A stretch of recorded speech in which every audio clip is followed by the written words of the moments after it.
ಎಲ್ರಿಗೂ ನಮಸ್ಕಾರ. ನಾವು ಸರ್ ಐಸಕ್ ನ್ಯೂಟನ್ನ ಒಂದು ಅತ್ಯಪೂರ್ವವಾದಂತಹ ಜಗತ್ತಿಗೆ ಪ್ರವೇಶಿಸಲಿಕ್ಕಿದ್ದೇವೆ. ಸರ್ ಐಸಕ್ ನ್ಯೂಟನ್ ಬಹಳ ಪ್ರಸಿದ್ಧ ವಿಜ್ಞಾನಿ. ಸುಮಾರು 300 ವರ್ಷಗಳ ಹಿಂದೆ ಜೀವಿಸಿದ್ದಂತಹ ಒಬ್ಬ ವಿಜ್ಞಾನಿ. ಅವನು ಅತ್ಯಂತ ದೊಡ್ಡ ವಿಜ್ಞಾನಿ ಆಗಿದ್ದರೂ ಕೂಡ ಬಹಳ ಸರಳ ಸುಂದರ ಬದುಕನ್ನು ಬದುಕಿದವನು. ಒಂದು ಕಡೆಯಲ್ಲಿ ಹೇಳ್ತಾನೆ, ನಾನು ಸಮುದ್ರ ಕಿನಾರೆಯಲ್ಲಿ ಆಡುವಂಥ ಒಬ್ಬ ಮಗುವಿದ್ದ ಹಾಗೆ. ಎಲ್ಲರೂ ನನ್ನ ಬಗ್ಗೆ ಬಹಳ ವಿಶೇಷವಾದ್ದನ್ನು ಹೇಳುತ್ತಾರೆ, ಆದರೆ ನನಗದರ ಬಗ್ಗೆ ಏನೂ ಗೊತ್ತಿಲ್ಲ. ಸಮುದ್ರ ಕಿನಾರೆಯಲ್ಲಿ ಆಡುವಾಗ ಅಲ್ಲಿ ಇಲ್ಲಿ ಕೆಲವಾರು ಮುತ್ತುಗಳು ಚಿಪ್ಪುಗಳು ನನಗೆ ಸಿಗ್ತದೆ, ಆದರೆ ವಿಶಾಲವಾದಂತಹ ಸಮುದ್ರ ನನ್ನ ಮುಂದೆ ಇದೆ ಅಂತೇಳಿ ಹೇಳ್ತಾನೆ. ಅಂದರೆ ತಾನು ಅಷ್ಟು ದೊಡ್ಡ ವಿಜ್ಞಾನಿಯಾಗಿದ್ದರೂ ಕೂಡ ತನ್ನ ಮುಂದೆ ಇರುವಂತಹ ಮಹಾಸಮುದ್ರ ಅದೊಂದು ಸಿಂಧು, ಅದರಲ್ಲಿ ತಾನೊಂದು ಬಿಂದು ಎನ್ನುವುದನ್ನು ಗುರುತಿಸಿದಂತಹ ಒಬ್ಬ ಮಹಾನ್ ವಿಜ್ಞಾನಿ ಸರ್ ಐಸಕ್ ನ್ಯೂಟನ್. ಅವನ ಪ್ರಪಂಚ ಪ್ರಸಿದ್ಧವಾದ ಚಲನೆಯ 3 ನಿಯಮಗಳ ಬಗ್ಗೆ ನಾವು ಒಂದೊಂದಾಗಿ ತಿಳ್ಕೊಳ್ತಾ ಹೋಗ್ತಾ ಇದ್ದೇವೆ. ಇದರಲ್ಲಿ ಈ ನಿಯಮಗಳನ್ನು ನಿಮಗೆ ತಿಳಿಬೇಕು ಅಂತಿದ್ರೆ ಮೊತ್ತ ಮೊದಲಾಗಿ ಬಲ ಅಂದರೆ ಏನು ಅಂತ ಹೇಳಿ ತಿಳ್ಕೊಂಡಿರಬೇಕು. ಬಲ ಬಲ ಬಲ ಮಹಾಬಲ. ಈ ಬಲ ಪ್ರಪಂಚವನ್ನೇ ನಡೆಸುವಂತಹ ಒಂದು ಬಲ. ಹಾಗಿದ್ರೆ ಬಲ ಅಂತ ಹೇಳಿದರೆ ಏನು? ಬಹಳ ಸರಳವಾಗಿ ಹೇಳುವುದಿದ್ರೆ ಪುಲ್ ಆರ್ ಪುಷ್, ಎಳೆಯುವುದು ಅಥವಾ ದೂಡುವುದು. ಒಂದು ವಸ್ತುವನ್ನು ನಾವು ಎಳೆಯುತ್ತೇವೆ ನಮ್ಮ ಕಡೆಗೆ, ಆಗ ನಾವು ಬಲವನ್ನು ಪ್ರಯೋಗಿಸ್ತೇವೆ. ಅಥವಾ ಒಂದು ವಸ್ತುವನ್ನು ದೂಡುತ್ತೇವೆ, ಆಗಲೂ ಕೂಡ ನಾವು ಬಲವನ್ನು ಪ್ರಯೋಗಿಸ್ತೇವೆ. ಇದು ಸರಳವಾಗಿ ಆಯಿತು. ಇನ್ನು ಈ ಬಲದಲ್ಲಿ ನಾವು ಆಂತರಿಕ ಬಲ ಮತ್ತು ಬಾಹ್ಯ ಬಲ ಅಂದರೆ ಏನು ಅಂಥೇಳಿ ತಿಳ್ಕೊಂಡಿರಬೇಕು. ಒಂದು ಕಾರಿನಲ್ಲಿ ನೀವು ಡ್ರೈವಿಂಗ್ ಮಾಡ್ತಾ ಹೋಗ್ತಾ ಇದ್ದೀರಿ. ಹೋಗ್ತಾ ಇರುವಾಗ ಸ್ವಲ್ಪ ಹೊತ್ತು ಹೋಗಿ ಕಾರು ನಿಂತಿತು. ಕಾರು ನಿಂತಾಗುವಾಗ ಯಾರೋ ಹೇಳುತ್ತಾರೆ, ಅದಕ್ಕೆ ಬಲವನ್ನು ಪ್ರಯೋಗಿಸಿದರೆ ಕಾರು ಮುಂದೆ ಹೋಗ್ತದೆ ಅಂತ ಯಾರು ಹೇಳಿದ್ದಾರೆ ನಿಮಗೆ. ನೀವು ಆ ಕಾರಿನ ಒಳಗೆ ಕೂತು ಸ್ಟ್ಯಾರಿಂಗನ್ನು ಹಿಡಿದು ಬಲವನ್ನು ಪ್ರಯೋಗಿಸಿ ದುಡುತ್ತೀರಿ. ಕಾರು ಹೋದೀತಾ? ಕಾರು ಚಲಿಸುವುದಿಲ್ಲ. ನೀವು ಕಾರಿನ ಒಳಭಾಗದಿಂದ ಪ್ರಯೋಗಿಸಿದ ಆಂತರಿಕ ಬಲ ಅದು. ಆಗ ಯಾರೋ 4 ಜನ ಪುಣ್ಯಾತ್ಮರಲ್ಲಿ ಬರ್ತಾರೆ. ನೀವು ಹೇಳ್ತೀರಿ ಅವರ ಹತ್ರ, ಈ ಗಾಡಿಯನ್ನು ಸ್ವಲ್ಪ ದೂಡಿ, ಕಾರನ್ನು ಸ್ವಲ್ಪ ದೂಡಿ. ಆಗ ಅವರು ಹಿಂದಿನಿಂದ ಅದನ್ನು ದೂಡುತ್ತಾರೆ. ಹಿಂದಿನಿಂದ ದೂಡಿದಾಗ ನೀವು ಅದರ ಕೀಯನ್ನು ಉಪಯೋಗಿಸಿ ಜರ್ಕ್ ಸ್ಟಾರ್ಟ್ ಮಾಡಿ ನಿಮಗೆ ಕಾರನ್ನು ಮುಂದಕ್ಕೆ ಕೊಂಡು ಹೋಗಲಿಕ್ಕೆ ಸಾಧ್ಯ ಉಂಟು. ಹಾಗಿದ್ರೆ ಇಲ್ಲಿ ಅವರು ಪ್ರಯೋಗಿಸಿದಂತಹ ಬಲ ಯಾವುದು? ಆ ಬಲ ಹೊರಗಿನಿಂದ ಪ್ರಯೋಗಿಸಿದ್ದು, ಅದು ಬಾಹ್ಯ ಬಲ. ಹಾಗಿದ್ರೆ ಈ ಎರಡು ಬಲಗಳಲ್ಲಿ, ಒಂದು ಆಂತರಿಕ ಮತ್ತು ಬಾಹ್ಯ ಬಲ, ಇವೆರಡರಲ್ಲಿ ವಸ್ತು ಚಲಿಸಿದ್ದು ಯಾವಾಗ? ಖಂಡಿತವಾಗಿಯೂ ಎರಡನೆಯ ಬಾಹ್ಯ ಬಲದಲ್ಲಿ. ಬಾಹ್ಯ ಬಲದಲ್ಲಿ ವಸ್ತುವು ಚಲಿಸಿತು ಅಂತ ನೋಡಿದ್ದೀವಿ. ಆದರೆ ಎಲ್ಲ ಬಾಹ್ಯ ಬಲಗಳು ವಸ್ತುವನ್ನು ಚಲಿಸುವ ಹಾಗೆ ಮಾಡಿತು ಅಂತ ಹೇಳಲಿಕ್ಕಾಗುವುದಿಲ್ಲ. ಅಲ್ಲಿ ಸಾಕಷ್ಟು ಬಲ ಇದ್ದರೆ ವಸ್ತು ಚಲಿಸ್ತದೆ. ಆದರೆ ಆಂತರಿಕ ಬಲದಿಂದ ವಸ್ತು ಚಲಿಸುವುದಿಲ್ಲ ಅಂತ ನೋಡಿದ್ರಿ. ಇನ್ನು ನಾನು ಕೈಗಳನ್ನು ಈ ರೀತಿ ಹಿಡಿದಿದ್ದೇನೆ. ಈ ಎರಡೂ ಕೈ, ಎಡ ಮತ್ತು ಬಲಗೈಯನ್ನು ನಾನು ಸಮಾನ ಬಲದಿಂದ ದೂಡುತ್ತಾ ಇದ್ದೇನೆ. ನಾನೀಗ ಸಮಾನ ಬಲದಿಂದ ದೂಡಿದಾಗ ಕೈ ಚಲಿಸಲಿಲ್ಲ, ಆಚೆಯೂ ಹೋಗಲಿಲ್ಲ, ಈಚೆಯೂ ಹೋಗಲಿಲ್ಲ. ಹಾಗೆಂತೇಳಿ ನಾನು ಬಲವನ್ನು ಪ್ರಯೋಗಿಸಿದ್ದೇನೆ. ಈ ಬಲಕ್ಕೆ ಸಮತೋಲನ ಬಲ ಅಂತೇಳಿ ಹೆಸರು. ಎರಡೂ ಬಲಗಳು ಇಲ್ಲಿ ಸಮಾನ, ಅದರಿಂದ ಚಲನೆ ಉಂಟಾಗಲಿಲ್ಲ. ಈಗ ಇದೇ ರೀತಿಯಲ್ಲಿ ನಾನು ನನ್ನ ಬಲದ ಕೈಯಲ್ಲಿ ಸ್ವಲ್ಪ ಹೆಚ್ಚು ಬಲವನ್ನು ಪ್ರಯೋಗಿಸ್ತೇನೆ. ಆಗ ನೋಡಿ, ಆಗ ಎಡಭಾಗಕ್ಕೆ ಇದು ಚಲಿಸಿತು.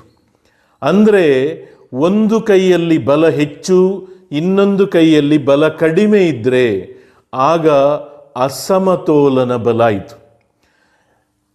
ಈ ಸಮತೋಲನ ಮತ್ತು ಅಸಮತೋಲನ ಬಲಗಳಲ್ಲಿ ವಸ್ತು ಚಲಿಸಿತು. ಯಾವಾಗ ಚಲಿಸಿತು ಅಂತ ಹೇಳಿದರೆ ಅಸಮತೋಲನ ಬಲದಿಂದ ಚಲಿಸಿತು. ಆಗ ನಾವು ಹೇಳಿದೆವು ಬಾಹ್ಯ ಬಲದಿಂದ ವಸ್ತು ಚಲಿಸ್ತದೆ. ಈಗ ಹೇಳಿದೆವು ಅಸಮತೋಲನ ಬಲದಿಂದ ವಸ್ತು ಚಲಿಸ್ತದೆ. ಹಾಗಿದ್ರೆ ವಸ್ತು ಯಾವಾಗ ಚಲಿಸ್ತದೆ? ಅಸಮತೋಲನ ಬಾಹ್ಯ ಬಲದಿಂದ. ಅಸಮತೋಲನ ಬಾಹ್ಯ ಬಲದಿಂದ ವಸ್ತು ಚಲಿಸ್ತದೆ ಎನ್ನುವುದನ್ನು ನಾವು ಗಮನಿಸಿದ್ದೆವು.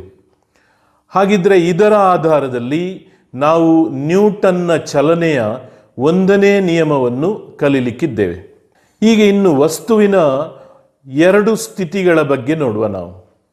ನೋಡಿ, ನಿಮ್ಮ ಸ್ಕ್ರೀನ್ನಲ್ಲಿ ಪರದೆಯಲ್ಲಿ ಒಂದು ಟ್ರಾಲಿಯನ್ನು ಇರಿಸಿದ್ದಾರೆ. ಟ್ರಾಲಿ ಅದು ಸುಮ್ಮನೆ ನಿಂತಿದೆ, ಏನು ಮಾಡುವುದಿಲ್ಲ, ಅದು ಸುಮ್ಮನೆ ನಿಂತಿದೆ. ಅದರ ಮೇಲೆ ಯಾವುದೇ ಬಲಗಳಿಲ್ಲ. ಯಾವುದೇ ಬಲಗಳಿಲ್ಲದಾಗ ಅದರಲ್ಲಿ ಆಕ್ಸಿಲರೇಷನ್ ಅಥವಾ ವೇಗೋತ್ಕರ್ಷವೂ ಇಲ್ಲ. ಅದು ಸುಮ್ಮನೆ ನಿಂತಿದೆ. ಇದಕ್ಕೆ ಸ್ಟೇಟ್ ಆಫ್ ರೆಸ್ಟ್ ಅಥವಾ ನಿಶ್ಚಲ ಜಡತ್ವ ಅಂತೇಳಿ ಹೇಳುತ್ತೇವೆ. ಜಡತ್ವ ಎನ್ನುವುದು ಆ ಶಬ್ದವೇ ನಿಮಗೆ ಹೇಳುತ್ತದೆ. ಒಬ್ಬ ಸುಮ್ಮನೆ ಕೂತಿದ್ರೆ ಅವನಿಗೆ ಜಡ ಅಂತೇಳಿ ಹೇಳುತ್ತೇವೆ. ಜಡತ್ವ ಜಾಸ್ತಿ ಉಂಟವನಿಗೆ ಇವತ್ತು ಅಂತ ಹೇಳುವುದನ್ನು ಕೇಳಿದ್ದೀರಿ. ಹಾಗೆ ಈ ಟ್ರಾಲಿ ಸುಮ್ಮನೆ ಕೂತಿದೆ ಅಂತ ಹೇಳಿದರೆ ಅದಕ್ಕೆ ಜಡತ್ವ ಉಂಟು ಅಂತೇಳಿ ಅರ್ಥ. ಸರಿ, ಹಾಗಿದ್ರೆ ಇದು ಒಂದು ಸ್ಥಿತಿ ಆಯಿತು, ನಿಶ್ಚಲ ಜಡತ್ವ ಅಂತೇಳಿ ನಾವು ಇದಕ್ಕೆ ಹೇಳಿದೆವು. ಜಡತ್ವದಲ್ಲಿ ನಿಶ್ಚಲ ಜಡತ್ವ ಇದೆ. ಇನ್ನು ಬೇರೆ ರೀತಿಯ ಜಡತ್ವಗಳು ಉಂಟಾ? ನೋಡಿ, ಇನ್ನು ನಿಮ್ಮ ಪರದೆಯಲ್ಲಿ ಇನ್ನೊಂದು ಟ್ರಾಲಿ ಕಾಣಿಸ್ತಾ ಉಂಟು. ಈ ಟ್ರಾಲಿಯ ಮೇಲೆಯೂ ಕೂಡ ಯಾವುದೇ ಬಲಪ್ರಯೋಗ ಆಗುವುದಿಲ್ಲ. ಆದರೆ ಅದರಲ್ಲಿ ಯಾವುದೇ ಘರ್ಷಣಾ ಬಲ ಏನು ಇಲ್ಲದಂತಹ ಒಂದು ನೆಲದಲ್ಲಿ ಅದು ಉರುಳಿ ಉರುಳಿ ಹೋಗುತ್ತಾ ಉಂಟು. ಒಂದು ಸ್ಪೀಡಿನಲ್ಲಿ, ಒಂದು ಜವದಲ್ಲಿ ಅದು ಉರುಳಿ ಹೋಗುತ್ತಾ ಮುಂದಕ್ಕೆ ಮುಂದಕ್ಕೆ ಹೋಗ್ತಾ ಉಂಟು.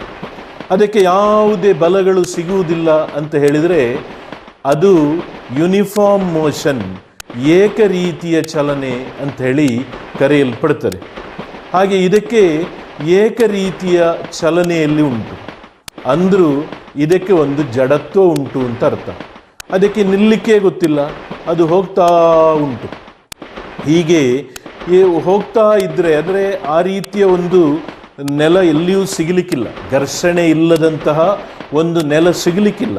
ಆದರೆ ಒಂದು ವೇಳೆ ಸಿಕ್ಕಿದರೆ ಆಗ ಯಾವುದೇ ಘರ್ಷಣೆ ಇಲ್ಲ, ಯಾವುದೇ ಬಲ ಇಲ್ಲ ಅಂತೇಳಿ ಹೇಳಿದರೆ ಆ ಟ್ರಾಲಿ ಒಂದೇ ರೀತಿ ಹೋಗ್ತದೆ.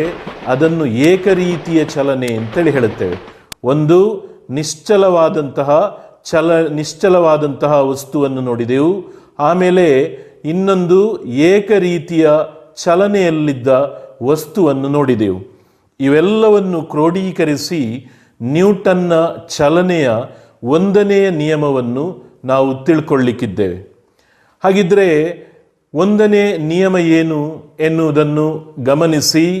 Every body continues its state of rest or of uniform motion along a straight line until it is acted upon by an external unbalanced force.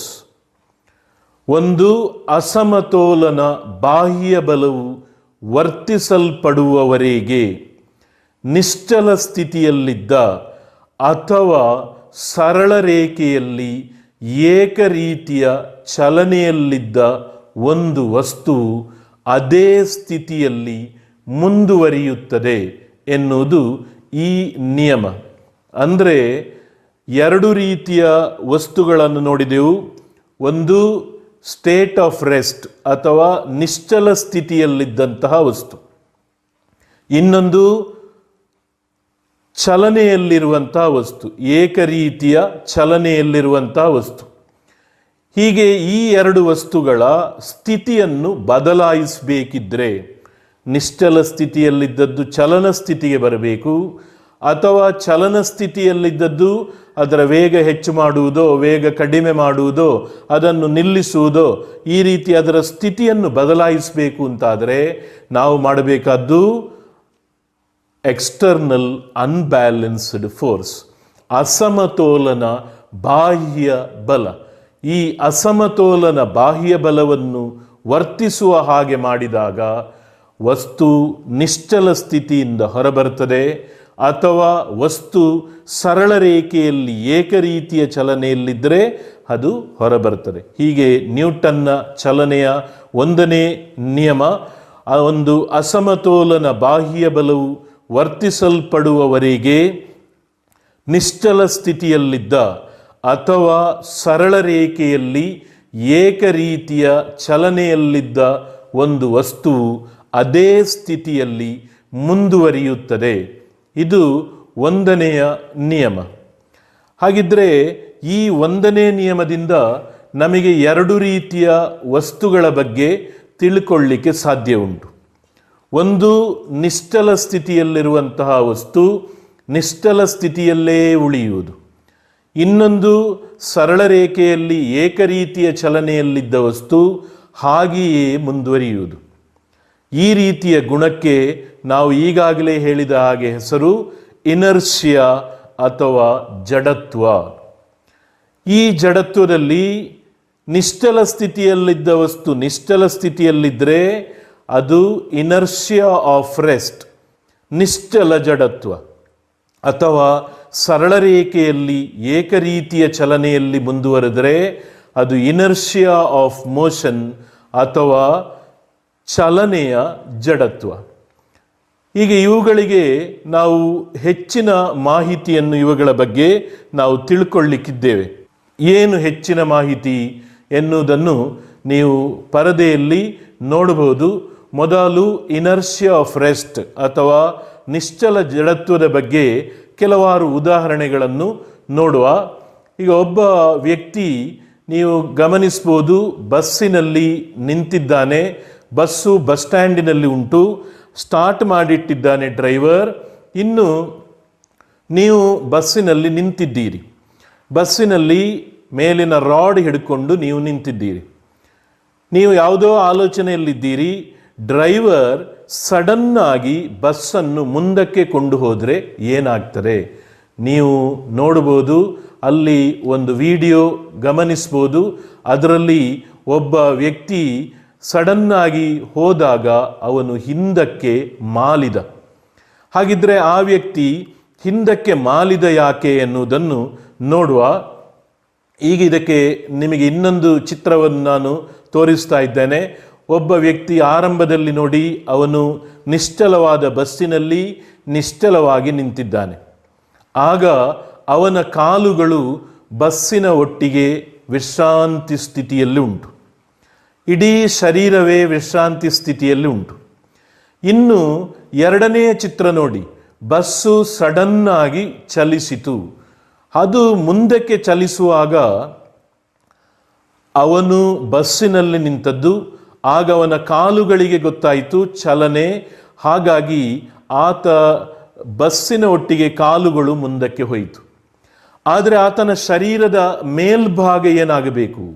ಶರೀರದ ಮೇಲ್ಭಾಗಕ್ಕೆ ಬಸ್ಸು ಚಲಿಸಿದ್ದು ಗೊತ್ತಾಗುವುದಿಲ್ಲ. ಅದು ಮೊದಲಿದ್ದ ನಿಶ್ಚಲ ಜಡತ್ವದಲ್ಲೇ ಇರುತ್ತದೆ.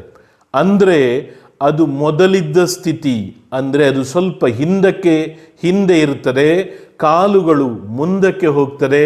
ಅಂದರೆ ಆ ವ್ಯಕ್ತಿ ಅಲ್ಲಿ ಹಿಂದಕ್ಕೆ ಮಾಲುತ್ತಾನೆ.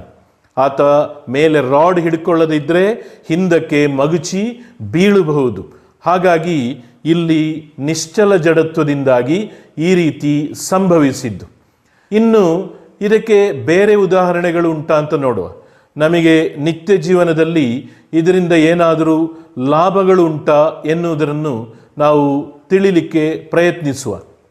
ನೋಡಿ, ಒಂದು ಮೇಜಿನ ಮೇಲೆ ಒಂದು ಗ್ಲಾಸನ್ನಿಟ್ಟಿದ್ದೇನೆ, ನೀರು ಕುಡಿಯುವ ಗ್ಲಾಸು. ಅದರ ಮೇಲೆ ಒಂದು ರಟ್ಟನ್ನಿರಿಸಿದ್ದೇನೆ.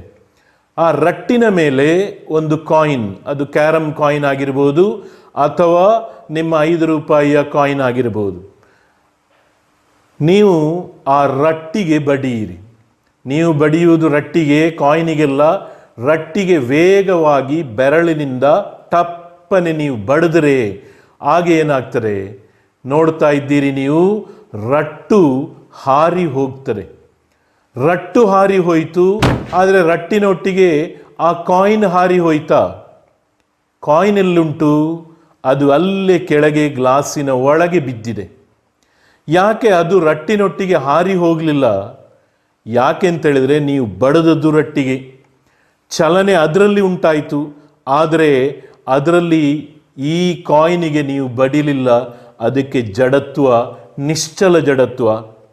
ಆದರೆ ಅಡ್ಡಿ ತಪ್ಪಿತು, ಹಾಗಾಗಿ ಮಾತ್ರ ಕೆಳಗೆ ಬೀಳುತ್ತದೆ.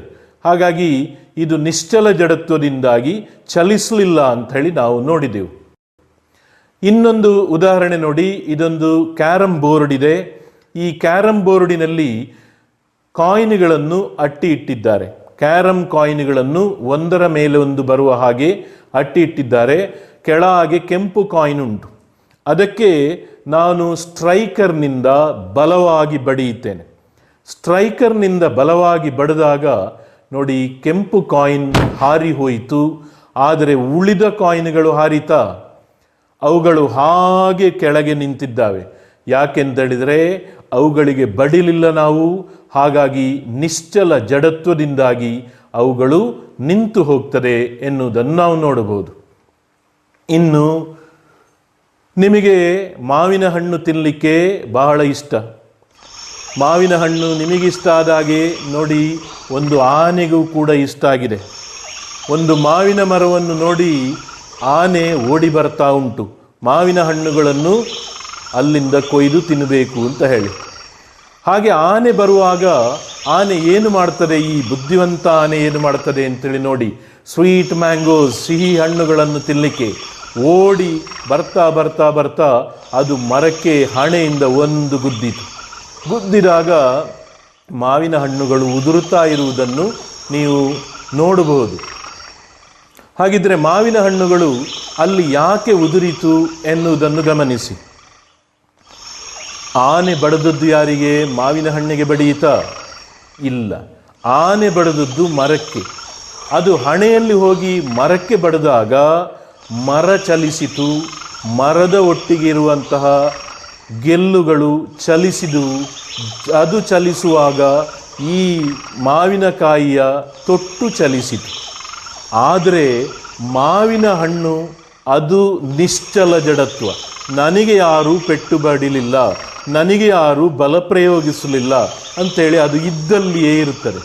ಆಗ ತೊಟ್ಟು ಚಲಿಸ್ತದೆ, ಮಾವಿನ ಹಣ್ಣು ಇದ್ದಲ್ಲೇ ಇರುತ್ತದೆ. ತೊಟ್ಟು ಆಚೆ ಈಚೆ ಓಡಾಡುವಾಗ ಮಾವಿನ ಹಣ್ಣು ಅಲ್ಲಿಂದ ಕಳಚಿ ಕೆಳಗೆ ಬೀಳುತ್ತದೆ. ಹಾಗೆ ಇದು ಕೆಳಗೆ ಬೀಳುವುದನ್ನು ನೀವು ಗಮನಿಸ್ಬೋದು. ಹಾಗಿದ್ದರೆ ನಾವು ಇಲ್ಲಿ ಒಂದನೆಯ ಸ್ಥಿತಿಯನ್ನು ನೋಡಿದೆವು, ಅದುವೇ ನಿಶ್ಚಲ ಜಡತ್ವ, ಇನರ್ಷಿಯಾ ಆಫ್ ರೆಸ್ಟ್. ಅಂದರೆ ಏನು? It is the tendency of a body to continue in its state of rest. ವಿಶ್ರಾಂತಿ ಸ್ಥಿತಿಯಲ್ಲಿದ್ದಂತಹ ವಸ್ತು ವಿಶ್ರಾಂತಿ ಸ್ಥಿತಿಯಲ್ಲೇ ಮುಂದುವರಿಯುವುದು, ಅದನ್ನು ನಿಶ್ಚಲ ಜಡತ್ವ ಅಂತ ಹೇಳುತ್ತೇವೆ. ಇನ್ನು ನಿಶ್ಚಲ ಜಡತ್ವ ಒಂದೆಯಾ? ಇದರಲ್ಲಿ ಬೇರೆ ಯಾವುದೇ ಜಡತ್ವಗಳಿಲ್ವೋ? ನಾವು ಆಗಲೇ ಗಮನಿಸಿದೆವು, ಒಂದು ವಸ್ತು ಏಕರೀತಿಯ ಚಲನೆಯಲ್ಲಿದ್ದರೆ ಅದು ಹಾಗೆಯೇ ಮುಂದುವರೆದರೆ ಅದಕ್ಕೆ ಚಲನೆಯ ಜಡತ್ವ ಅಂತೇಳಿ ಹೆಸರು. ಈಗ ನಾವು ಚಲನೆಯ ಜಡತ್ವಕ್ಕೆ ಕೆಲವಾರು ಉದಾಹರಣೆಗಳನ್ನು ಗಮನಿಸಲಿಕ್ಕೆ ಇದ್ದೇವೆ. ಏನು ಉದಾಹರಣೆಗಳು ಅಂತೇಳಿ ನೋಡಿ. ಈಗ ನೀವು ಒಂದು ಬಸ್ಸಿನಲ್ಲಿ ಹೋಗ್ತಾ ಇದ್ದೀರಿ, ಚಲಿಸುವಂತಹ ಒಂದು ಬಸ್ಸು ಚಲಿಸ್ತಾ ಉಂಟು. ನೀವು ಬಸ್ಸಿನಲ್ಲಿ ನಿಂತಿದ್ದೀರಿ, ರಾಡ್ ಹಿಡ್ಕೊಂಡು ಈಗಲೂ ನಿಂತಿದ್ದೀರಿ. ಆಗಲಿನ ಸ್ಥಿತಿ ಬೇರೆ, ಈಗಲಿನ ಸ್ಥಿತಿ ಬೇರೆ. ಈಗ ಬಸ್ಸು ಚಲಿಸ್ತಾ ಉಂಟು, ವೇಗವಾಗಿ ಚಲಿಸ್ತಾ ಉಂಟು. ಪೆರ್ಲವನ್ನು ದಾಟಿ ವೇಗವಾಗಿ ಹೋಗ್ತಾ ಹೋಗ್ತಾ ಹೋಗ್ತಾ ಉಕ್ಕಿನಡಕ ದಾಟಿದೆ. ಉಕ್ಕಿನಡಕ ದಾಟಿ ಆಗುವಾಗ ಅಲ್ಲಿ ಸಡನ್ನಾಗಿ ಡ್ರೈವರ್ ಅದಕ್ಕೆ ಬ್ರೇಕ್ ಹಾಕಿದ್ದಾನೆ. ಬ್ರೇಕ್ ಹಾಕಿದಾಗ ಏನು ಸಂಭವಿಸ್ತದೆ ನೋಡಿ. ಆತ ಮುಂದಕ್ಕೆ ಚಲಿಸಿದ. ಆತ ರಾಡ್ ಹಿಡ್ಕೊಂಡಾದ ಕಾರಣ ಅವನಿಗೆ ಏನೂ ಆಗಲಿಲ್ಲ, ಇಲ್ಲದಿದ್ದರೆ ಆತ ಬಿದ್ದೇ ಹೋಗ್ತಿದ್ದ. ಹಾಗಿದ್ರೆ ಆತ ಆ ರೀತಿ ಸಂಭವಿಸಲಿಕ್ಕೆ ಏನು ಕಾರಣ ಎನ್ನುವುದನ್ನು ನೋಡಿ. ಈಗ ಈ ಚಿತ್ರಗಳ ಮೂಲಕ ನೋಡಿ. ಆರಂಭದಲ್ಲಿ ಒಂದನೇ ಚಿತ್ರವನ್ನು ಗಮನಿಸಿದರೆ ಅದರಲ್ಲಿ ಒಬ್ಬಾತ ವ್ಯಕ್ತಿ ಚಲಿಸುವ ಬಸ್ಸಿನಲ್ಲಿ ರಾಡ್ ಹಿಡ್ಕೊಂಡು ನಿಂತಿದ್ದಾನೆ. ಆಗ ಡ್ರೈವರ್ ನೋಡಿದ್ದಾನೆ, ಆನೆ ಸಡನ್ನಾಗಿ ಅಡ್ಡ ಬಂದಿದೆ. ಡ್ರೈವರ್ ಬ್ರೇಕ್ ಹೊಡೆದಿದ್ದಾನೆ. ಅದರ ಪರಿಣಾಮವಾಗಿ ಬಸ್ಸು ನಿಂತಿದೆ. ಬಸ್ಸು ನಿಂತಾಗ ಏನಾಗ್ತದೆ ಅಂತೇಳಿ ನೋಡಿ. ಎರಡನೇ ಚಿತ್ರ, ಬಸ್ಸು ನಿಂತಾಗ ಬಸ್ಸಿನೊಟ್ಟಿಗೆ ಕಾಲುಗಳು ಜೋಡಿಸಲ್ಪಟ್ಟಿದೆ ಆತನದ್ದು. ಹಾಗಾಗಿ ಕಾಲುಗಳು ವಿಶ್ರಾಂತಿಗೆ ಬಂತು. ಆದರೆ ಶರೀರದ ಮೇಲ್ಭಾಗ ಏನಾಗಬೇಕು? ಶರೀರದ ಮೇಲ್ಭಾಗಕ್ಕೆ ಮೊದಲಿದ್ದದ್ದು ಚಲನೆಯ ಜಡತ್ವ, ಅದು ಚಲನೆಯ ಜಡತ್ವವನ್ನೇ ಹೊಂದಿದೆ. ಯಾಕೆಂತ ಹೇಳಿದ್ರೆ ಮೊದಲು ಪೆರ್ಲದಲ್ಲಿತ್ತು ಆ ದೇಹ, ಆಮೇಲೆ ಇಡಿಯಡಕಕ್ಕೆ ಬಂತು, ಉಕ್ಕಿನಡಕಕ್ಕೆ ಬಂತು. ಹೀಗೆ ಅದಕ್ಕೆ ಚಲನೆಯ ಜಡತ್ವವೇ ಇರುತ್ತದೆ. ಅದರ ಪರಿಣಾಮವಾಗಿ ಆ ದೇಹದ ಮೇಲ್ಭಾಗ ಅದು ಮುಂದಕ್ಕೆ ತಳ್ಳಲ್ಪಡುತ್ತದೆ. ಆಗ ವ್ಯಕ್ತಿ ಮುಂದಕ್ಕೆ ಮುಗ್ಗರಿಸ್ತಾನೆ. ಕೈ ಹಿಡ್ಕೊಳ್ಳದೇ ಇದ್ದರೆ ಆತ ಬಿದ್ದು ಹೋಗಬಹುದು ಬಸ್ಸಿನಲ್ಲಿ. ಹಾಗಾಗಿ ಇದು ನಾವು ಬಸ್ಸಿನಲ್ಲಿ ಮಾಡಬೇಕಾದಂತಹ ಒಂದು ಜಾಗ್ರತೆ. ಇನ್ನು ಇದಕ್ಕೆ ಬೇರೆ ಉದಾಹರಣೆಗಳು ಉಂಟಾ ಅಂತ ಹೇಳಿ ನೋಡಿ. ಈಗ ಒಬ್ಬ ಲಾಂಗ್ ಜಂಪ್ ಹಾರುವಾಗ ಏನು ಮಾಡ್ತಾನೆ ನೋಡಿ, ವೇಗವಾಗಿ ಓಡಿಕೊಂಡು ಬರ್ತಾನೆ. ವೇಗವಾಗಿ ಓಡಿಕೊಂಡು ಬಂದು ಆತ ಅಲ್ಲಿ ಆ ಬೇಸ್ ಲೈನ್ಗಳಿಗೆ ಮುಟ್ಟುವಾಗ ತನ್ನ ಕಾಲಿಗೆ ಒಮ್ಮೆ ಬ್ರೇಕ್ ಹೊಡೆಯುತ್ತಾನೆ. ಬ್ರೇಕ್ ಹೊಡೆದಾಗ ಶರೀರದ ಮೇಲ್ಭಾಗ ಅದು ಚಲಿಸ್ತಾ ಹೋಗ್ತದೆ. ಹಾಗಾಗಿ ಆತ ತುಂಬ ದೂರಕ್ಕೆ ಎಸೆಯಲ್ಪಡ್ತಾನೆ ಎನ್ನುವುದನ್ನು ನೀವು ನೋಡಬಹುದು. ನೋಡಿ, ಹನುಮಂತನು ಕೂಡ ಒಂದು ಜಲಪಾತದ ಒಂದು ಬದಿಯಿಂದ ಇನ್ನೊಂದು ಬದಿಗೆ ಹಾರುತ್ತಾ ಇದ್ದಾನೆ. ಹೇಗೆ ಹಾರುತ್ತಾನೆ ಅಂತೇಳಿ ನೋಡಿ. ಆತ ವೇಗವಾಗಿ ಓಡುತ್ತಾ ಮೇಲಕ್ಕೆ ಬರ್ತಾ ಇದ್ದಾನೆ. ಅಲ್ಲಿಗೆ ಮುಟ್ಟುವಾಗ ಕಾಲುಗಳಿಗೆ ಬ್ರೇಕ್ ಹಾಕಿದ. ಚಲನೆಯ ಜಡತ್ವದಿಂದ ಅವನ ಶರೀರದ ಮೇಲ್ಭಾಗ ದೂರಕ್ಕೆ ಎಸೆಯಲ್ಪಟ್ಟಿತು. ಆತ ಚಲಿಸಿದ ಮುಂದಕ್ಕೆ. ಈ ರೀತಿಯಾಗಿ ಚಲನೆಯ ಜಡತ್ವದ ಉಪಯೋಗ ನಮಗೆ ಮಾಡಲಿಕ್ಕೆ ಸಾಧ್ಯ ಉಂಟು ನಮ್ಮ ನಿತ್ಯ ಜೀವನದಲ್ಲಿ. ಈಗ ಒಂದು ಬಸ್ಸು ಚಲಿಸ್ತಾ ಉಂಟು. ಚಲಿಸ್ತಾ ಇದ್ದ ಬಸ್ಸು ನಿಮ್ಮ ಬಸ್ ಸ್ಟ್ಯಾಂಡಿಗೆ ಬಂದು ನಿಂತಿದೆ. ಈಗ ನೀವು ಅದನ್ನು ಇಳಿಲಿಕ್ಕೆ ಏನು ಮಾಡ್ತೀರಿ ನೋಡಿ. ಅಲ್ಲಿ ಬಸ್ಸಿನಲ್ಲಿ ಚಲಿಸುವಾಗ ಚಲನೆಯ ಜಡತ್ವ ಉಂಟು. ಅದನ್ನು ಕಡಿಮೆ ಮಾಡಲಿಕ್ಕೆ ಬೇಕಾಗಿ ನಾವು ಸ್ವಲ್ಪ ದೂರ ಬಸ್ಸಿನಿಂದ ಇಳಿದು ಓಡ್ತಾ ಓಡ್ತಾ ಓಡ್ತಾ ನಮ್ಮ ವೇಗವನ್ನು ಕಡಿಮೆ ಮಾಡಿ ನಿಲ್ಲಬೇಕು. ಇಲ್ಲದೇ ಇದ್ದರೆ ನಾವು ಅಲ್ಲಿ ಬಿದ್ದು ಕೈಕಾಲು ಮುರಿಬಹುದು. ಹಾಗಾಗಿ ನಮ್ಮ ಚಲನೆಯ ಜಡತ್ವವನ್ನು ಕಡಿಮೆ ಮಾಡಿಕೊಳ್ಳಬೇಕು. ಒಂದು ಫ್ಯಾನನ್ನು ನೋಡ್ತೀರಿ, ತಿರುಗುತ್ತಾ ಇದೆ. ನಾನು ಒಂದು ಬಲ್ಬು ಉರಿತಾ ಇದ್ದ ಬಲ್ಬನ್ನು ಸ್ವಿಚ್ ಆಫ್ ಮಾಡಿದರೆ ಅದು ಆಗಲೇ ಆಫ್ ಆಗಿ ಹೋಗ್ತದೆ. ಆದರೆ ಒಂದು ಫ್ಯಾನು ಅದನ್ನು ಸ್ವಿಚ್ ಆಫ್ ಮಾಡಿದರೆ ಅದು ಕೂಡಲೇ ನಿಲ್ಲುವುದಿಲ್ಲ. ಅದರ ವೇಗ ಕಡಿಮೆ ಆಗುತ್ತಾ ಬಂದು ನಿಲ್ತದೆ. ಯಾಕೆಂತೇಳಿದರೆ ಅದಕ್ಕಿರುವ ಈ ಚಲನೆಯ ಜಡತ್ವದಿಂದಾಗಿ. ಈಗ ಒಬ್ಬ ವ್ಯಕ್ತಿ ನೋಡಿ, ಅಲ್ಲಿ ಒಬ್ಬ ಕಾಡಿನಲ್ಲಿದ್ದಾನೆ. ಅವನನ್ನು ಆನೆ ಓಡಿಸಿಕೊಂಡು ಬರ್ತದೆ. ಆನೆ ಓಡಿಸಿಕೊಂಡು ಬರುವಾಗ ಅವನು ಬಹಳ ಬುದ್ಧಿವಂತನಾಗಿದ್ದರೆ ಏನು ಮಾಡ್ತಾನೆ ಅಂತೇಳಿ ನೋಡಿ, ಓಡ್ತಾ ಹೋಗ್ತಾನೆ. ಆನೆ ಆತನ ಸಮೀಪಕ್ಕೆ ಬಂದಾಗ ಆತ ತಕ್ಷಣ ತನ್ನ ಸ್ಥಾನವನ್ನು ಬದಲಾಯಿಸಿದ, ಇನ್ನೊಂದು ದಿಕ್ಕಿಗೆ ಓಡಿದ. ಅವನಿಗೆ ಗೊತ್ತುಂಟು ಇನ್ನೊಂದು ದಿಕ್ಕಿಗೆ ಓಡಬೇಕು ಅಂತೇಳಿ, ಆದರೆ ಆನೆಗೆ ಗೊತ್ತುಂಟ ಇಲ್ಲ. ಆನೆ ಸಡನ್ನು ಕಾಲಿಗೆ ಬ್ರೇಕ್ ಹಾಕಿತು, ಕಾಲುಗಳು ನಿಂತಿತು. ಆದರೆ ಅದರ ಶರೀರದ ಮೇಲ್ಭಾಗ ಚಲನೆಯ ಜಡತ್ವದಲ್ಲೇ ಉಂಟು. ಅದರಿಂದ ಅದು ತುಂಬ ದೂರಕ್ಕೆ ಹಾರಿ ಹೋಗ್ತದೆ. ಆಗ ಆತ ಅದರಿಂದ ತಪ್ಪಿಸಿಕೊಂಡು ಹೋಗಬಹುದು. ಇದನ್ನು ಎಲ್ಲಿಯಾದರೂ ಅಪ್ಪಿತಪ್ಪಿ ನೀವು ಕೂಡ ಕಾಡಿನಲ್ಲಿ ಸಿಕ್ಕಿ ಬಿದ್ದಿದ್ರೆ ಈ ತತ್ವವನ್ನು ಉಪಯೋಗಿಸಿ ನೀವು ತಪ್ಪಿಸಿಕೊಳ್ಳಬಹುದು ಆನೆಯಂತಹ ಜೀವಿಗಳಿಂದ.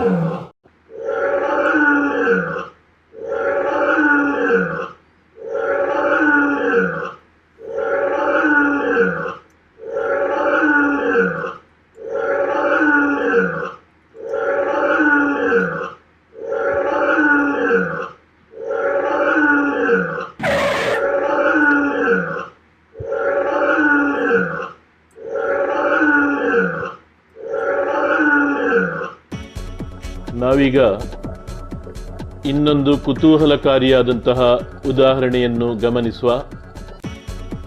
ನೋಡಿ, ನೀವೊಂದು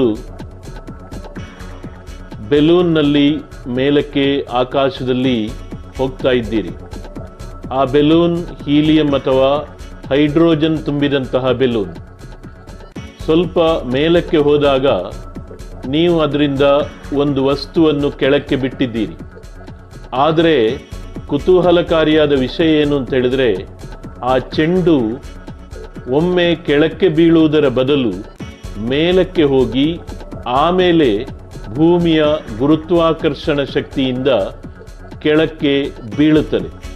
ಹಾಗಿದ್ರೆ ಒಮ್ಮೆ ಅದು ಮೇಲಕ್ಕೆ ಹೋಯಿತು ಯಾಕೆ ಎನ್ನುವುದನ್ನು ಗಮನಿಸಿದರೆ, ಆ ಚೆಂಡು ಬೆಲೂನ್ನ ಒಂದಿಗೆ ನಿಮ್ಮೊಂದಿಗೆ ಬರ್ತಾ ಇತ್ತು ಮೇಲಕ್ಕೆ. ಅಂದರೆ ಅದಕ್ಕೆ ಚಲನೆಯ ಜಡತ್ವ ಇತ್ತು. ಆ ಚಲನೆಯ ಜಡತ್ವದ ಪರಿಣಾಮವಾಗಿ ನೀವು ಅದನ್ನು ಬಿಟ್ಟರೂ ಕೂಡ ಅದು ಒಂದು ಕ್ಷಣ ಮೇಲಕ್ಕೆ ಏರುತ್ತದೆ. ಆಮೇಲೆ ಭೂಮಿಯ ಗುರುತ್ವಾಕರ್ಷಣ ಬಲದಿಂದಾಗಿ ಅದು ಕೆಳಗೆ ಬಂದು ಬೀಳುತ್ತದೆ. ಒಂದು ವಿಮಾನವನ್ನು ನೋಡಿ, ಶತ್ರು ದೇಶದ ವಿಮಾನ ಒಂದು ಬಾಂಬನ್ನು ಹೊತ್ತು ತರ್ತಾ ಇದೆ. ಅದು ನಮ್ಮಲ್ಲಿ ಯಾವುದೋ ಒಂದು ಗಗನಚುಂಬಿ ಕಟ್ಟಡದ ಮೇಲೆ ಬಾಂಬನ್ನು ಹಾಕಲಿಕ್ಕಿದೆ. ಹಾಗೆ ಅದರ ಪೈಲಟ್ ಆ ಕಟ್ಟಡ ತಲುಪುವಾಗ ಸರಿ ಅದರ ನೇರಕ್ಕೆ ಆತ ಬಾಂಬನ್ನು ಪ್ರಯೋಗಿಸಿದ್ದಾನೆ. ಆದರೆ ಆ ಬಾಂಬು ಸರಿಯಾಗಿ ಅದರ ಮೇಲೆ ಬಿದ್ದ? ಖಂಡಿತವಾಗಿಯೂ ಇಲ್ಲ. ಆ ಬಾಂಬು ಒಂದು ಪ್ಯಾರಾಬೋಲಿಕ್ ಪಾತ್ ಅಥವಾ ಒಂದು ಪರವಲಯದ ಆಕೃತಿಯಲ್ಲಿ ಚಲಿಸಿ ಅದು ಸುಮಾರು 1/2 ಕಿಲೋಮೀಟರ್ ದೂರದಲ್ಲಿ ಸ್ಫೋಟ ಹೊಂದಿದೆ ನೋಡಿ. ಹಾಗಿದ್ರೆ ಆ ರೀತಿ ಅದು ಚಲಿಸಲಿಕ್ಕೆ ಏನು ಕಾರಣ ಎನ್ನುವುದನ್ನು ಗಮನಿಸುವ. ಆ ಬಾಂಬು ವಿಮಾನದ ಒಂದಿಗೆ ಚಲನೆಯ ಜಡತ್ವದಲ್ಲೇ ಇತ್ತು. ಹಾಗಾಗಿ ಆತ ಅದನ್ನು ಆ ಕಟ್ಟಡದ ಸರಿ ಮೇಲ್ಭಾಗಕ್ಕೆ ತಂದು ಬಿಟ್ಟಾಗ ಆ ಚಲನೆಯ ಜಡತ್ವದಿಂದಾಗಿ ಅದು ಕೆಳಗೆ ಬೀಳಲಿಲ್ಲ. ಅದು ಯಾವ ರೀತಿಯಲ್ಲಿ ಮುಂದುವರಿಯುತ್ತಾ ಇತ್ತೋ ಅದೇ ರೀತಿ ವಿಮಾನದ ಆ ದಿಶೆಯಲ್ಲೇ, ಚಲಿಸುವ ದಿಶೆಯಲ್ಲೇ ಮುಂದುವರಿಯಿತು. ಆಮೇಲೆ ಹಾಗೆ ಸ್ವಲ್ಪ ದೂರಕ್ಕೆ ಹೋದಾಗ ಆ ಬಾಂಬು ಭೂಮಿಯ ಗುರುತ್ವಾಕರ್ಷಣೆಯಿಂದಾಗಿ ಕೆಳಮುಖವಾಗಿ ಚಲಿಸುತ್ತದೆ. ಅಂದರೆ ಆ ಬಾಂಬಿನ ಮೇಲೆ ನೀವು ಗಮನಿಸಬಹುದು 2 ರೀತಿಯ ಬಲಗಳು ವರ್ತಿಸುತ್ತದೆ. ಒಂದು downward velocity due to gravity, ಅಂದರೆ ಭೂಮಿಯ ಗುರುತ್ವಾಕರ್ಷಣ ಶಕ್ತಿಯಿಂದಾಗಿ ಬರುವಂತಹ ಕೆಳಮುಖವಾದ ವೇಗ. ಹಾಗೆಯೇ ಇನ್ನೊಂದು horizontal velocity due to inertia of motion, ಅಂದರೆ ಚಲನೆಯ ಜಡತ್ವದಿಂದ ಉಂಟಾಗುವಂತಹ ದಿಗಂತಕ್ಕೆ ಸಮಾನಾಂತರವಾದ ಒಂದು ವೇಗ. ಈ ಎರಡರ ಫಲಶ್ರುತಿಯಾಗಿ ಆ ಬಾಂಬು ಅದೆಷ್ಟೋ ದೂರದಲ್ಲಿ ಅಥವಾ ಒಂದು ಅರ್ಧ ಕಿಲೋಮೀಟರ್ ದೂರದಲ್ಲಿ ಹೋಗಿ ಬೀಳುತ್ತದೆ. ಆ ಟಾರ್ಗೆಟ್ಗೆ ಬಾಂಬು ಬೀಳುವುದಿಲ್ಲ. ಇದೊಂದು ಕುತೂಹಲಕಾರಿಯಾದಂತಹ ವಿಚಾರ. ಹಾಗಾಗಿ ಈಗ ಇನರ್ಷಿಯಾ ಆಫ್ ಮೋಷನ್, ಚಲನೆಯ ಜಡತ್ವ ಅಂದರೆ ಏನು ಎನ್ನುವುದನ್ನು ನೋಡಿ. ಒಂದು ಚಲನೆಯಲ್ಲಿದ್ದ ವಸ್ತು, it is the tendency of a body to continue in its state of uniform motion along a straight line. ಅಂದರೆ ಏಕರೀತಿಯ ಚಲನೆಯಲ್ಲಿರುವಂಥ ವಸ್ತು ಅದೇ ಸ್ಥಿತಿಯಲ್ಲಿ ಮುಂದುವರಿಯುವಂಥದ್ದು ಇನರ್ಷಿಯಾ ಆಫ್ ಮೋಷನ್ ಅಥವಾ ಚಲನೆಯ ಜಡತ್ವ ಅಂತೇಳಿ ಕರೆಯಲ್ಪಡ್ತದೆ. ಈಗ ನಾವು ಚಲನೆಯ ಜಡತ್ವದ ಉದಾಹರಣೆಗಳನ್ನು ತಿಳ್ಕೊಂಡೆವು. ಎರಡು ರೀತಿಯ ಜಡತ್ವಗಳ ಬಗ್ಗೆ ತಿಳ್ಕೊಂಡೆವು. ಒಂದು ನಿಶ್ಚಲ ಜಡತ್ವ, ಆಮೇಲೆ ಚಲನೆಯ ಜಡತ್ವ. ಇದರ ಆಧಾರದಲ್ಲಿ ನಾವು ಎರಡನೆಯ ನಿಯಮವನ್ನು ಕಲಿತಿದ್ದೇವೆ. ಎರಡನೆಯ ನಿಯಮದ ಆಧಾರದಲ್ಲಿ ಒಂದು ಅಸಮತೋಲನ ಬಾಹ್ಯ ಬಲವು ವರ್ತಿಸಲ್ಪಡುವವರೆಗೆ ನಿಶ್ಚಲ ಸ್ಥಿತಿಯಲ್ಲಿದ್ದ ಅಥವಾ ಸರಳ ರೇಖೆಯಲ್ಲಿ ಏಕರೀತಿಯ ಚಲನೆಯಲ್ಲಿದ್ದ ಒಂದು ವಸ್ತು ಅದೇ ಸ್ಥಿತಿಯಲ್ಲಿ ಮುಂದುವರಿಯುತ್ತದೆ ಅಂಥೇಳಿ ಒಂದನೇ ನಿಯಮವನ್ನು ಕಲಿತೆವು. ಅದರಿಂದ ಎರಡು ರೀತಿಯ ಜಡತ್ವದ ಬಗ್ಗೆ ತಿಳ್ಕೊಂಡೆವು. ಅದು ಚಲನೆಯ ಜಡತ್ವ ಮತ್ತು ನಿಶ್ಚಲ ಜಡತ್ವ. ನೀವು ಆನೆ ಒಂದು ಮರಕ್ಕೆ ಡಿಕ್ಕಿ ಹೊಡೆದು ಮಾವಿನ ಹಣ್ಣನ್ನು ಉದುರಿಸುವುದನ್ನು ನೋಡಿದ್ದೀರಿ. ಅದರ ದ್ರವ್ಯರಾಶಿ ಹೆಚ್ಚು, ಅದರ ಚಲನೆಯ ಜಡತ್ವ ಹೆಚ್ಚು. ಹಾಗಾಗಿ ಅದು ಮರವನ್ನು ಅಲುಗಾಡಿಸಿ ಮಾವಿನ ಹಣ್ಣು ಉದುರುವ ಹಾಗೆ ಮಾಡಿತು. ಆದರೆ ಒಂದು ನಾಯಿ ನೋಡಿ, ಅದು ಬಹಳ ವೇಗದಲ್ಲಿ ಬಂದು ಅದೇ ಮರಕ್ಕೆ ಡಿಕ್ಕಿ ಹೊಡೆಯುತ್ತಾ ಉಂಟು. ಆದರೆ ಅದರಿಂದ ಮಾವಿನಕಾಯಿಯನ್ನು ಉದುರಿಸಲಿಕ್ಕಾಯ್ತಾ? ಯಾಕೆ ಆಗಲಿಲ್ಲ ಅಂತೇಳಿ ಆಲೋಚಿಸಿದರೆ ಅದರ ದ್ರವ್ಯರಾಶಿ ಕಡಿಮೆ, ಅದರ ಚಲನೆಯ ಜಡತ್ವವು ಕಡಿಮೆ. ಹಾಗಾಗಿ ನಾವು ಇದರಿಂದ ತಿಳಿದದ್ದೇನು ಅಂತೇಳಿದರೆ, ದ್ರವ್ಯರಾಶಿ ಹೆಚ್ಚಿದಂತೆ ಜಡತ್ವ ಹೆಚ್ಚುತ್ತದೆ, ದ್ರವ್ಯರಾಶಿ ಕಡಿಮೆಯಾದಂತೆ ಜಡತ್ವ ಕಡಿಮೆಯಾಗುತ್ತದೆ. ದ್ರವ್ಯರಾಶಿಗೂ ಜಡತ್ವಕ್ಕೂ ಇರುವ ಸಂಬಂಧವನ್ನು ಇನ್ನೊಂದು ಉದಾಹರಣೆಯೊಂದಿಗೆ ತಿಳಿಯುವ. ಒಂದು ಫುಟ್ಬಾಲ್ ನಿಶ್ಚಲ ಜಡತ್ವದಲ್ಲಿದೆ.